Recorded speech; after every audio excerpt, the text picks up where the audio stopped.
देश में चुनाव के बीच मणिपुर का मामला गरमाया हुआ है। मणिपुर में सुरक्षा बलों को एक दिन पहले ही बड़ी सफलता मिली थी, जब जिरीबाम में मुठभेड़ के दौरान 10 उग्रवादी मारे गए थे। अगले ही दिन यानी मंगलवार को जिरीबाम में ही 2 लोगों के शव बरामद किए गए हैं। 6 लोगों के लापता होने की खबर है। पुलिस अधिकारी ने बताया है कि लापता लोगों की तलाश के लिए सुरक्षा बल अभियान चला रहे हैं। लापता लोगों में 3 महिलाएं और 3 बच्चे शामिल हैं। आईजीपी ऑपरेशन के मुताबिक जिन 2 मृतकों के शव बरामद हुए हैं, उनकी पहचान लैसराम बालेन और माईबाम केशो के रूप में की गई है। बता दें कि दोनों के शव क्षेत्र में मलबे से बरामद किए गए हैं। इस इलाके में उग्रवादियों ने सोमवार को कुछ दुकानों में आग लगा दी थी। जिरीबाम जिला प्रशासन ने क्षेत्र में किसी भी अप्रिय घटना से बचने के लिए निषेधाज्ञा लागू कर दी है। सुरक्षा बलों के साथ मुठभेड़ में संदिग्ध उग्रवादियों के मारे जाने के विरोध में पहाड़ी क्षेत्र के कुकी जो समुदाय बहुल इलाकों में आक्रोश है। मंगलवार सुबह 5 बजे से ही इस इलाके को बंद रखा गया है। पुलिस ने बताया कि मंगलवार को मारे गए संदिग्ध उग्रवादियों ने चकमा देने के लिए वर्दी पहन रखी थी और वे अत्याधुनिक हथियारों से भी लैस थे। पुलिस के मुताबिक जिरीबाम जिले में एक पुलिस स्टेशन और निकटवर्ती सीआरपीएफ शिविर पर हथियारबंद लोगों ने अंधाधुंध गोलीबारी भी की।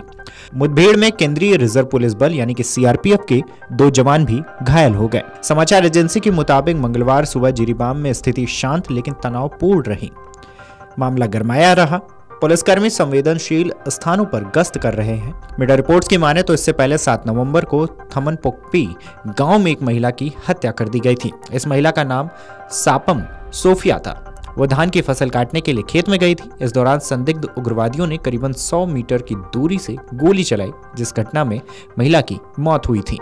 खैर, मणिपुर में गोलीबारी के बाद इम्फाल घाटी में भी कई स्थानों से हिंसा की खबरें सामने आई है। सशस्त्र समूह और सुरक्षा बलों के बीच गोलीबारी हुई है।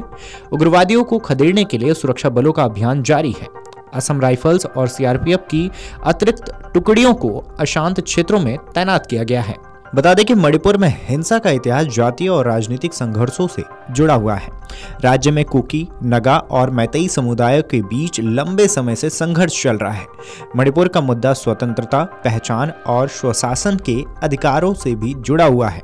साल 1990 के दशक से मणिपुर में कई उग्रवादी संगठन का उदय हुआ, जिनका मकसद अपनी अपनी जातीय पहचान की रक्षा करना और राज्य से अलगाव की मांग करना था। इसकी वजह से यहाँ अक्सर गोलीबारी और सैन्य कार्रवाई होती रहती है। एक बार फिर मामला सामने आया है, जिसके बाद देश में चुनाव के बीच मणिपुर का मामला गर्म है। ये घटना ऐसे समय पर हुई है जब दोनों जातियों के बीच मामला गरमाया हुआ है। जिरीबाम में मुठभेड़ के दौरान 10 उग्रवादी मारे गए थे। अगले ही दिन यानी कि मंगलवार को जिरीबाम में ही 2 लोगों के शव बरामद किए गए हैं। फिलहाल सीआरपीएफ मामले की जांच में जुटी है। खैर, घटना को लेकर पुलिस अधिकारी ने जो जानकारी सामने की है वो चौंकाने वाली है।